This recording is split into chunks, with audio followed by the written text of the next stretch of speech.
Okay, good morning mga bro. For today's video ay ipagpapatuloy na nating ayusin yung motor ni kabro Lakay Loria from Valenzuela City. At ito, dinala ko na yung shifting gram dito kay Kuya Alan Mendoza Machine Shop para ipaayos natin yung shifting gram. Ayan, binabawasan na niya para maging kasing taba nung stock ng TMX 155. Okay, so pagkatapos nito mga kabro, yan, ay babalik na tayo sa ating laboratorio at maghahanap pa tayo ng third gear. Yan, dahil may tama na rin yung third gear ng transmission na nabili ni kabro Loria, ay maghahanap pa tayo ng third gear para mapalitan natin para smooth yung kanyang tercera. Okay, so pagkatapos nito, balik na tayo sa ating laboratorio.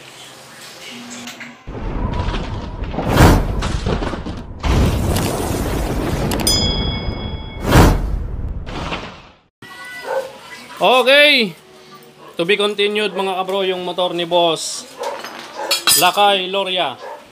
Boss Lakay Loria, update itong motor mo. Ito, napamachine shop ko na tong kanyang shifting gram. Yan, shifting gram, napamachine shop ko na ito. Siyempre pinalagyan ko din ng butas dito. Yan, pinabutasan ko din kagaya nitong stock para meron pa rin tayong paglagyan ng kanyang neutral sensor, yung tanso. Yan. Okay na to. Tapos yung third gear, bumili tayo. At naghanap-hanap tayo dito sa mga nagtitinda dito sa Paniki. Wala silang tindang third gear. At nakahanap ako doon mismo sa Skygo branch. Yan. Ang ngipin ng third gear na to ay yung maliit ay 20. 20T. Yan, 20. 20T. Same lang din sila ng laki. Yan. Balik kasi itong dati niya, may mga rib-rib na. Kaya ito yung nabili natin. 20T. Tapos yung partner niya, dito yung meron silang pagkakaiba dito sa stock. Itong stock, 28T. Yan, 2028. Ngayon yung nabili natin ay 2029. Pero yung kanyang laki is same lang sila. Same lang sila ng laki mga kabro. Yan. 2029. Ang nakuha natin ay 29. Yung malaki. Yung partner ng third gear na maliit. Pero yung laki niya same lang sila. Ang pinagkaiba lang nila is yung kanyang ngipin. Kung makikita nyo dito, yung dati mas magkakalayo yung ngipin niya at yung nabili natin mas magkakadikit. Yan. Pero same lang din sila ng laki. Same lang sila ng laki mga bro. Hindi siya magiging low speed kasi same lang din sila ng laki. Yan. Kakabit na natin to. Ko-convert natin sa 5-speed transmission yung motor ni Boss Lakay Loria TMX 155. Napapalitan ko na rin ng transmission bearing, sigunyal bearing, dalawa, Nachi brand. Yan, kabilaan. Tapos timing gear, napakabit na rin natin. At assemblein na lang natin tong kanyang motor. At meron din akong nahingi pala doon sa Rusi. Duman ako sa Rusi kanina. Ito yung kanyang pambukas ng soft drinks. You serious? Yung kasing kay Lakay Loria, wala siyang ganito. Kaya papalitan natin to. Hindi kasi pwede to mga bro, yung stock ng 155. Kasi, yan. Natanggal na yung washer. Brad, hawakan mo nga. Tignan nyo yung pagkakaiba. Yan. Yan ang pagkakaiba. Mas maluwang to. Mas mataas. Kaya nakahingi ako dun sa Rusi mismo. Yan. Ito, mas mataas to. Para magkambyo. Para maganda. Kasi set yan kapag bumibili ka ng transmission. Kasama din dapat yung yung axle ng kambyo. Siyempre, pati mga shifting fork, tatlo. At yung pin ng shifting fork. Wala na. Assemblein na natin to mga bro. Nakalibre pa ako dun sa Rusi. Pambukas ng soft drinks. Papalit natin dito. Ayun na. Shoutout sa mga kabro. Ken Quezon. John Carl. Ay, John Carl. Ano nagon mo? Juan Carlos Salvatera, Quezon. Wala na, tapos na yung pinipinturan niya. Okay, ako na rin, mag-assemble na rin ako. Okay mga kabro, naisalpak na natin yung 5-speed transmission ng Rusi. Ayan, so wala naman na kayong ibang babaguhin dyan, kundi itong shifting cam lang. Yan, papalagyan nyo lang ng butas, tapos papaturno nyo to para maging sync payat nung stock na shifting cam ng TMX 155. Yan, meron din tayong tanso dyan, yung neutral indicator. Yan, para gumana pa rin yung neutral. Okay, so yan na mga kabro. Goods na. At ang ginamit natin dito pala mga kabro, yung kickstarter gear nya is yung stock ng TMX 155. Tapos yung kapartner nito, yung idle gear na dalawa, yung sa gitna at yung sa may salpakan ng clutch housing, ginamit pa rin natin yung pang TMX 155. Ito yung stock ng Rusi, hindi natin ginamit kasi wala siyang kasamang kickstarter. Kaya ito yung partner ng transmission. Ang ginamit natin dyan, yung stock ng TMX 155. Kasi itong pag-Rusi, malilit yung ngipin. Sa TMX 155, mga kapal, malalaki. Yan. Okay, so yan na. Goods na. Sasalpak na lang natin, takpan na natin to. Okay, natakpan na natin mga kabro. Siyempre kapag natakpan na natin, susunod natin i-check nyan yung cambio. Yan, lagay na natin yung cambio axle. Yan, nakikabit na natin. Tetesting na natin yung cambio nyan. Kabit natin yung cambio nya. Nabunot, Brad. Nabunot. Okay. Yan, lagay natin tong cambio. Okay. Check natin kung working ba yung 5-speed transmission na nilagay natin. Atong basit bro.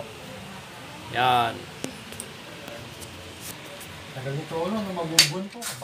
Primera. Siyempre kapag cambio natin, paikot natin yung sprocket axle, yung counter shaft. Primera yan. Segunda. Okay. Tercera. Kuarta. Quinta. Okay na yung quinta. 5 speed. Magbabawas naman tayo. Kuarta. Tercera. Segunda. Primera. Neutral. Okay. Working good mga kabro. Shoutout kay kabro Lindol. Yan. Pinapagawa niya yung mabaho na stock. Ang baho ng gasolina.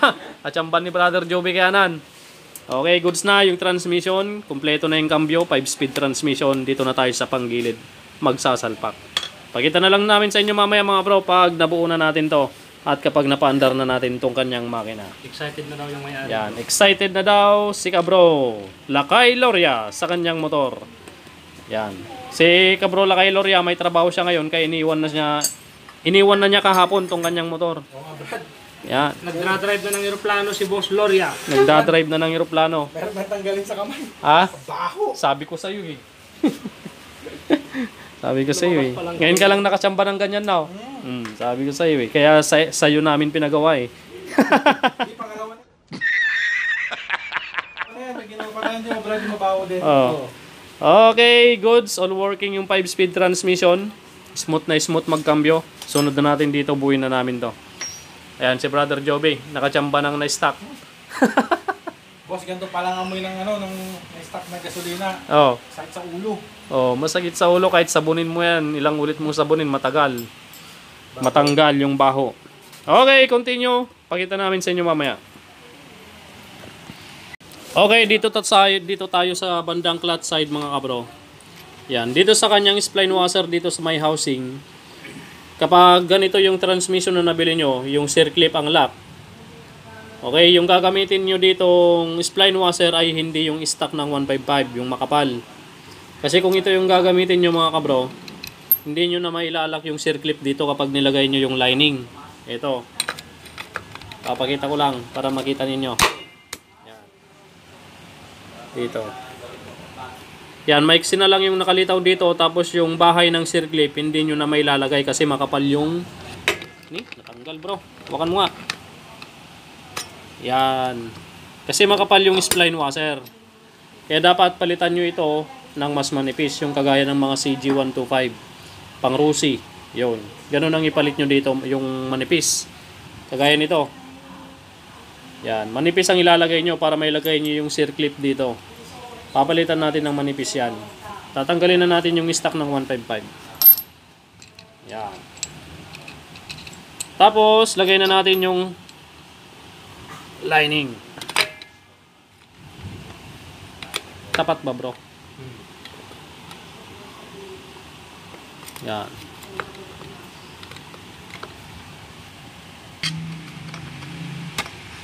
Yan. Okay. So, try na natin ilagay yung circlip. Ayun, lumitaw na yung bahay ng circlip.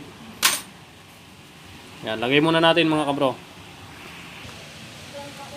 Okay. Lagay na natin yung circlip.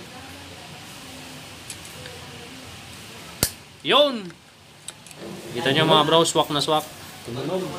Tumunog na. Goods na. Nagpwesto na mga kabro. Ayan o. Goods na goods. Tapos, dito naman tayo sa bandang stopper cam. Kung magko-convert kayo ng 5-speed or 6-speed, itong stopper cam na to, yan, ang dating posisyon yan, dito. Dito yung nakatornilyo, yung 10mm. Kapag magko-convert naman kayo, dito nyo na ipepesto sa ilalim ng oil pump. Yan. Okay. Wala nang iba. Buuin na natin to hanggang mamaya na lang. Pakita na lang namin sa inyo. Shoutout kay Pastor Dexter Pascual, kapatid ni Piolo Pascual. Oh my God! Wow! A few moments later. Okay mga sir, buo na natin yung TMX 155 na 5-speed. Yan. Si Brother Joby, ayan, napandar na niya yung wave dash. Ayan o, start natin.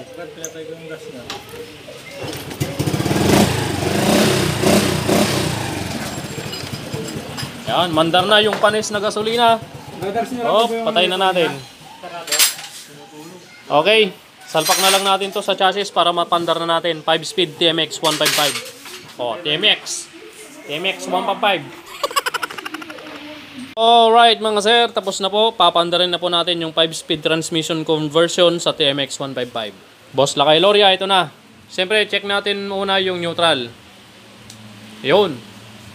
Neutral yan mga bro, umilaw. Okay. Pandarin na natin para matesting na natin yung cambio na 5-speed.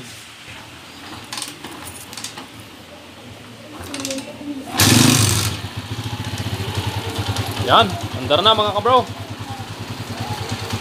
5-speed TMX 155.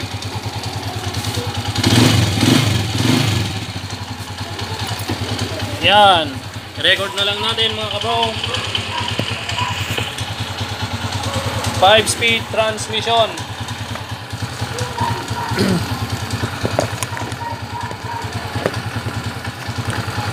Ayusin lang natin tong camera natin mga kabro. Yun! Testing! Primera. Segunda. Tercera. Cuarta. Quinta. Quinta yan mga kabro. Neutral. Okay, neutral. 5-speed transmission TMX 155 conversion done mga kabro. Maraming salamat sa inyong panonood. Kabro Yetlo Serfeds, Yetlo Serfeds, shoutout sa iyo at kay Lakay Loria, tapos na tong motor mo. Yan, maraming salamat sa inyong panonood mga bro. Maraming salamat. Ganun lang yung pag-conversion sa 5-speed transmission sa TMX 155. Hanggang sa muli, hanggang sa susunod na vlog natin, isusunod natin itong makina ng Tiga Alcala, Shogun 125. Yan, overhaul din to, maingay yung makina niya. Okay, until next vlog mga bro, pagpalain po kayo ng Panginoon.